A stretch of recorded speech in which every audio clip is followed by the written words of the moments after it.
السلام علیکم دوستو، آپ دیکھ رہے ہیں میرا یوٹیوب چینل ٹیکسٹ نیوز۔ دوستو، اگر آپ میرے چینل پر نئے ہیں اور ابھی تک چینل سبسکرائب نہیں کیا ہے تو سب سے پہلے میرے چینل کو سبسکرائب کر لیں۔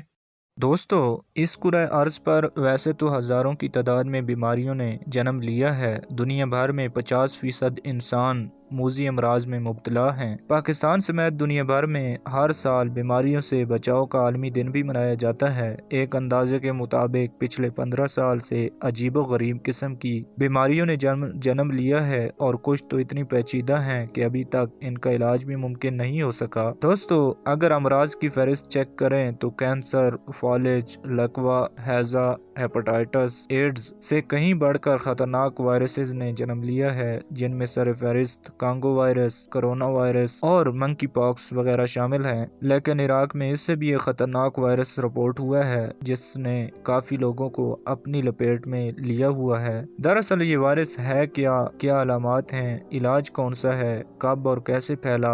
عراق میں CCHF نامی انتہائی خوفناک بخار کی وبا سے اب تک 2 درجن افراد ہلاک ہو چکے ہیں۔ یہ مریضوں میں ناک سے خون بہنے کی وجہ بھی بنتی ہے۔ بغداد، عراق کے بعض حصوں میں ایک نایاب بخار کی وبا پھوٹ پڑی ہے جس میں بدن سے خون بھی رستا ہے اور آخرکار تیزی سے بگڑتا ہوا مرض لقمہ اجل بھی بن جاتا ہے۔ ماہرین نے اسے کریمیم کانگو ہارمیجک فیور کا نام دیا ہے، جو جانوروں کی جوؤں سے انسانوں تک منتقل ہوتا ہے۔ یہ بیماری نیرو وائرس سے پھیلتی ہے اور مریض بخار، شدید درد سر، متلی، قے، بدن میں اینٹھن اور شدید کیفیت میں ٹیکے والے مقامات اور ناک سے بھی خون پھوٹنے لگتا ہے۔ یہی وجہ ہے کہ یہ وبا پالتو مویشیوں مثلاً گائے اور بکری سے انسانوں تک منتقل ہوئی ہے، خواہ وہ فارم میں ہوں یا جنگلی ماحول سے وابستہ ہوں۔ عالمی ادارہ برائے صحت نے CCHF کے کل 111 مریضوں اور ان میں سے 19 اموات کی تصدیق کر دی ہے۔ سب سے زیادہ اموات زیکار صوبے میں ہوئی ہیں۔ عالمی ادارہ برائے صحت نے کہا ہے کہ CCHF کیڑے کے کاٹنے پر پھر متاثرہ جانور کے ذبح ہونے کے فوراً بعد خون یا گوشت سے بھی انسانوں تک پہنچ سکتا ہے۔ 2021 میں بھی اس صوبے میں 16 کیس نمودار ہوئے، جن میں سے 7 افراد لقمہ اجل بن گئے تھے۔ واضح رہے کہ سال 2020 اور 21 میں اس وبا نے عراق پر پنجے گاڑ دیے تھے۔ یہی وجہ ہے کہ عراقی محکمہ صحت نے جانوروں کے فارم اور